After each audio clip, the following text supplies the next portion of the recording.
It is to express the being within to the fullest. Man has consciousness that is capable of comprehending itself. No other being as we know currently can do this. Therefore, consciousness is a gift if you know its true purpose, or a curse if you identify with this human existence and consider yourself limited. Religious people will limit you and tell you to despise wealth, as though there is something virtuous in being poor.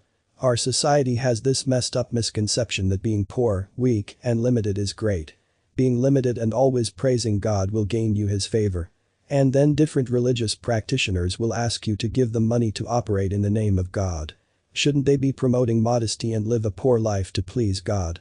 Why ask for lavish donations and decorate the religious buildings with gold and silver and all sorts of flashiness? This only shows one thing. We are being misled in our conception of what God is. And what is really meant by serving God.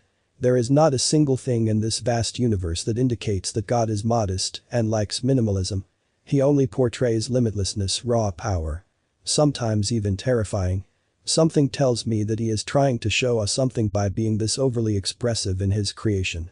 Yet we humans cannot see past this limited view of life that we have. We put all sorts of constraints on ourselves just because we were taught at a young age. Almost every religion will in one way or another tell you that God has created man in his image or with his attributes. That is, we have his powers or attributes in very limited degree.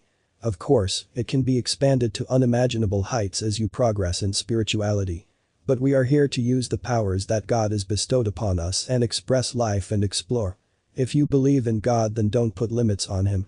He is limitless, so your job is to try to conceive limitless things. Atheists are the ones who will put constraints on everything because they do not believe in a higher power. So, it's only logical from that perspective.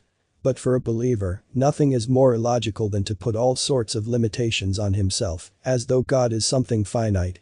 Quite disrespectful to God, don't you think? If you are connected to him, then by the very definition of God, you have access to everything. All abundance, all power, and all love. Then why in his name would you not want to express these beautiful gifts? Who are you being so modest and confined for? Do you think God is being modest by creating billions of galaxies, even though for us, even one is hard to comprehend?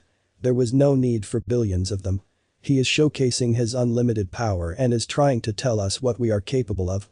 But we are too identified with this human body and its limitations, and our soul comes directly from the infinite.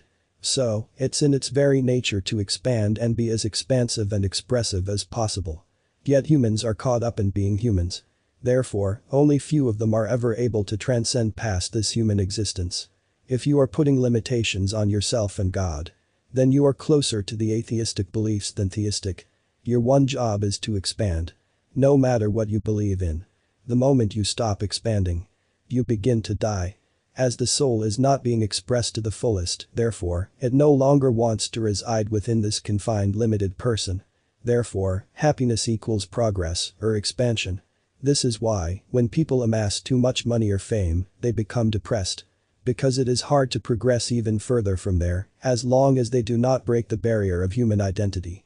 Unless they change their identity and start to progress in another field like spirituality or philanthropy. They seldom find any peace or satisfaction if they stop expanding. A person who truly believes in God is limitless. And the others keep God, just in case they want to blame their misfortunes on him. That's the only difference. Some work with God, and some work for him. And some work against him. Being one with nature is the only way to peace. Working against it will destroy you. And working for it will keep you limited. Only working with it will lead you to unimaginable power and lasting satisfaction.